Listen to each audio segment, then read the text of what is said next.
Welcome to the deep dive. So you sent us this really fascinating stack of sources on Advaita Vedanta. And the central question seems to be, how can an infinite non-dual reality, what they call Brahman, how does that square with our everyday experience? Feeling limited, separate, stuck in time. Today we're diving into the concept that's supposed to explain all that, Māyā.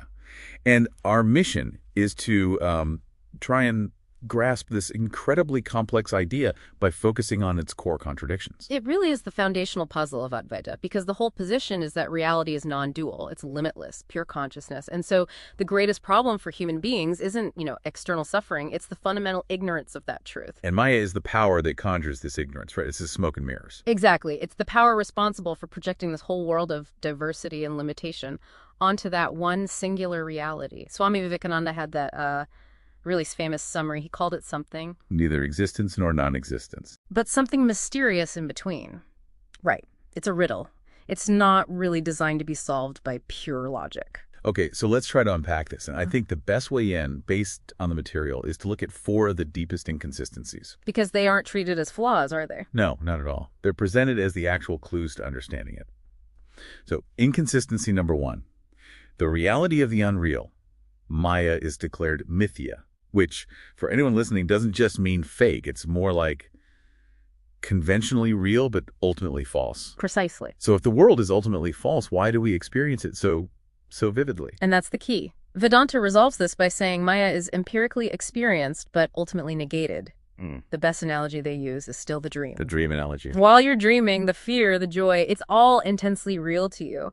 But the moment you wake up, which is the stand-in for self-knowledge, the entire world of the dream just collapses. It's gone. The experience was real for a time, but its ultimate reality was nothing. But wait, using the dream analogy, Right. That implies a waking state, a progression of time. And those are the very things Māyā is supposed to be creating in the first place. You've hit on it. That's the point. We're using tools from within the dreamlike time and logic to analyze the dream itself, which leads us straight to the next paradox, the cause of causality. Right, Māyā gives rise to cause and effect, time, space. But if everything inside this system needs a cause, what caused Māyā? The sources take a very bold position here. They just say Māyā is anadi. Beginningless. Beginningless. And this works because causality is a law that exists within Māyā. You can't use the rules of chess to explain the origin of the game of chess itself. So asking for Māyā's cause is like using a clock to find the beginning of time. Exactly. The question itself is illogical from that standpoint. The system can't process it. Okay, so if we can't question its origin from inside the system, that brings up an even bigger issue, veiling the infinite. How can this seemingly finite power, Māyā, possibly cover the infinite consciousness of Brahman? How can darkness cover the sun? Well, the subtle answer is that it can't. Not really. The problem only exists from the perspective of ignorance. Māyā doesn't truly cover Brahman. It only appears to. Ah, so it's an apparent obstruction, like a cloud in front of the sun. Exactly. The cloud appears to cover the sun, but it isn't touching it. But here's the nuance the texts add. You can only see the cloud. You can only perceive Māyā because of the light of the sun, Brahman. So Māyā depends completely on Brahman for its very existence, yet Brahman remains ever untouched by it. Wow. That brings us to the final inconsistency, maybe the most personal one. The illusion of bondage.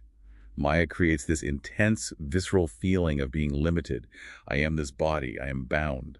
But if the self is declared ever free, then who is the one that's feeling bound? This is where the philosophy becomes very practical for anyone reading this.